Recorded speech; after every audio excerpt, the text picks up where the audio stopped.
Hello guys, Petsko Vlogs nga pala. So ngayon guys, i-share ko sa inyo kung paano tayo mag-aalaga ng ating dapna. So mga proseso sa ating pag-aalaga at saka mga time frame nila, kung kailan sila pwede mag-harvest, pag ano, yun yung i-share ko sa inyo. So bali dito 1 week na pala to guys, tapos siguro mga 4 na beses, 3 beses na natin siya nabawasan. Siguro sobrang dami na rin yan. So 1 week, tapos ito din ganun, ito mga 6 days. Ayan, isi-share ko sa inyo guys kung yung mga experiences ko sa pag-aalaga ng dapna. So dito ganyan din, ito yung sa May 10, tapos sa 1 week din pala to halos. Yan, sobrang dami.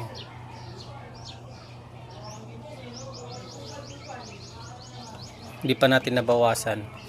So pero natapunan ng tubig yan guys.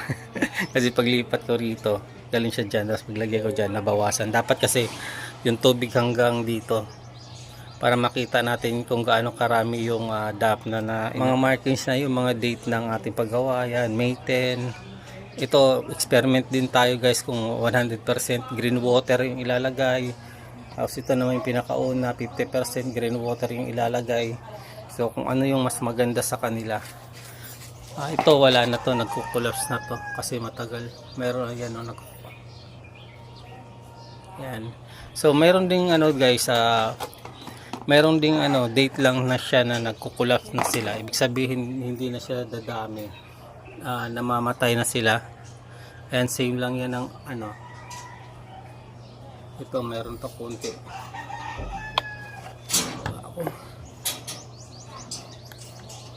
Ayan, ibig sabihin yan itong 50% green water, 50% na clean water or rain water, mas okay patuloy siya kasi parehas sila ng date.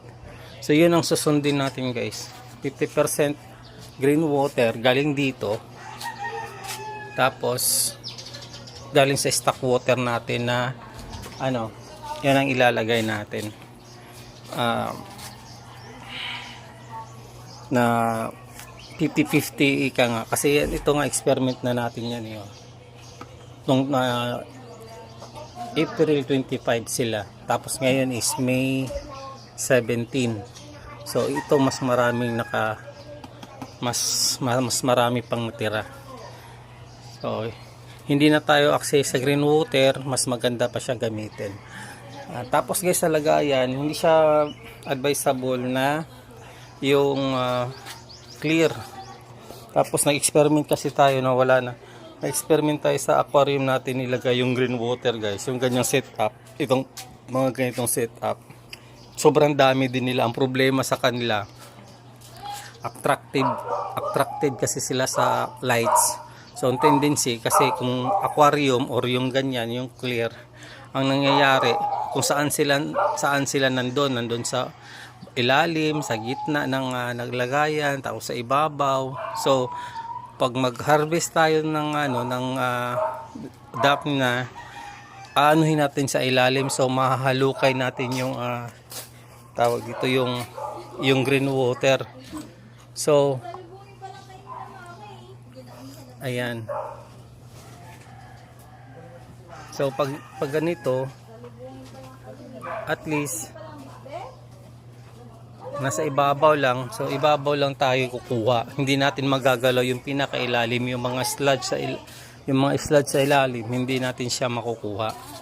So, 'di ba, mas pabor sa atin na mas madaling hulihin, hindi pa magagalaw yung sludge sa ilalim.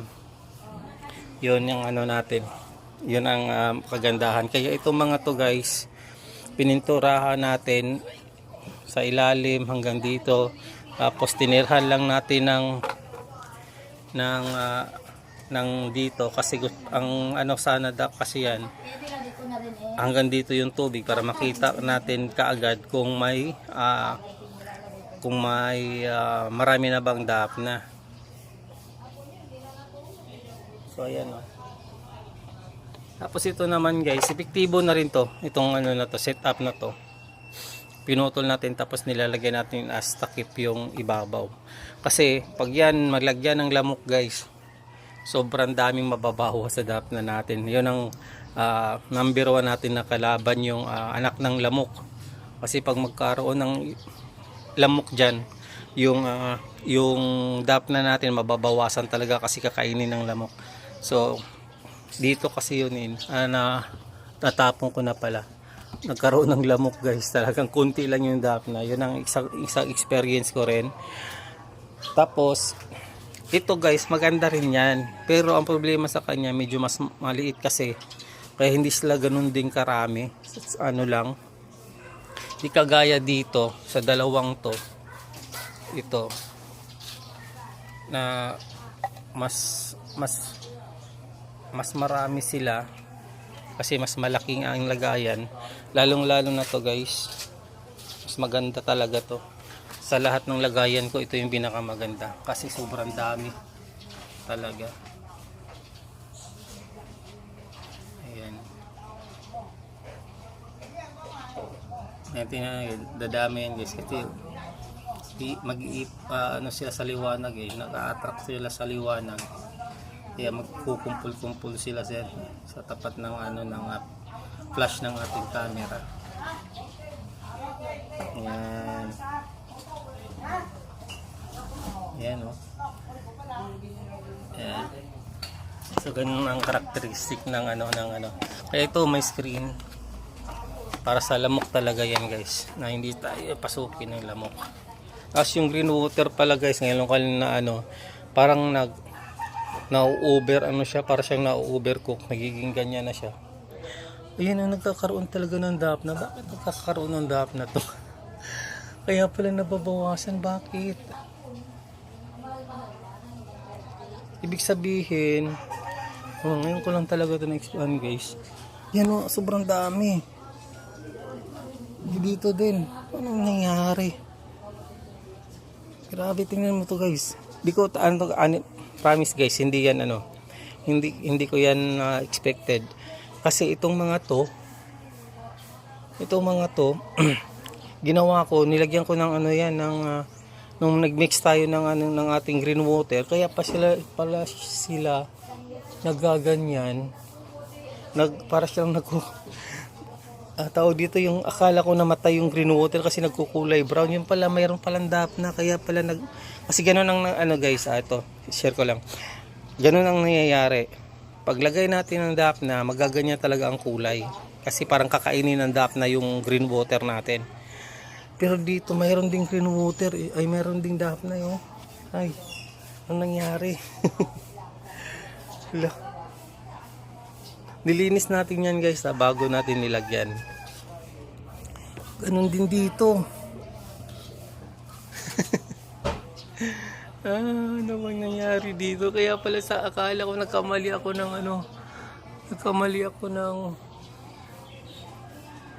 akala ko na dahil parang na-over yung natin, na-over yung sikat ng araw, kaya nagaganyan yung natin. Sa personal guys, ayan, mapapansin nyo naman medyo may pagka-brown to. Ito naman sobrang green kasi kunti pa lang yung dapna dito. Wala. Oh my goodness. Hindi yan maganda guys kasi nagko-culture nga tayo nagko-culture nga tayo ng green water, tapos nagaganyan siya. Di na natin siya magamit tuloy.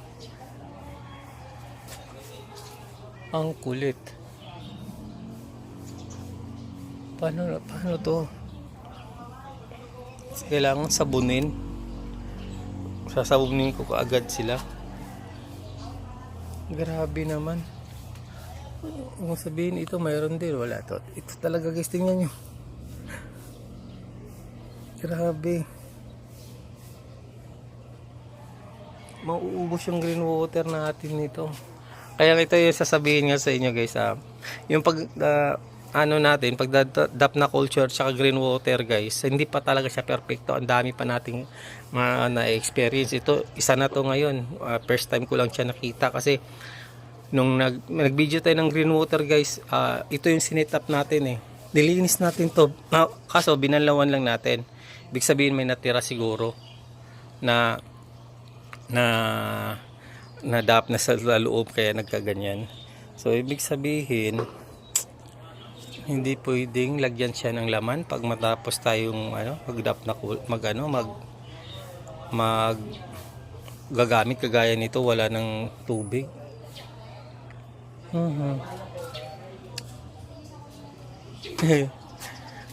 Paano yan? Kakaano naman. Hirap yan gamitin eh.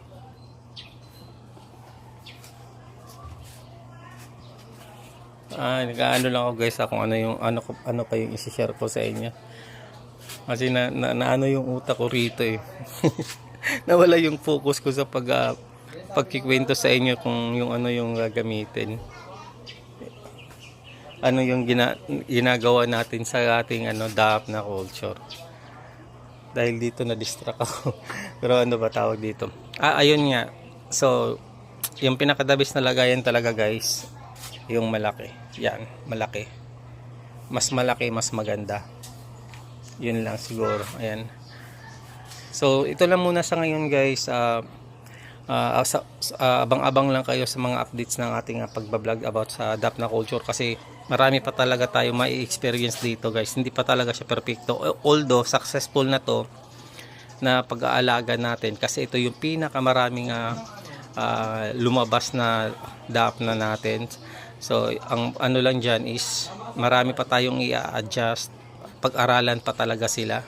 Unang-una na yan kung kailan sila magko-collapse. Yun sa kung mag-collapse sila sa akin ngayon guys, naka-focus ako na after 10 days sa pagsi-set up natin kagaya nito May 10, ibig sabihin pag May 20 i-reset ko na siya. So ibig sabihin itatapon ko na yung tubig, tapos lalagyan ng kalahating green water, tapos clean water or rain water, tapos lalagyan uli ng DAP na. So ganun ang nasa isip ko ngayon. So hindi pa rin naman fiction guys kasi kagaya nga nito nung May 2 May 2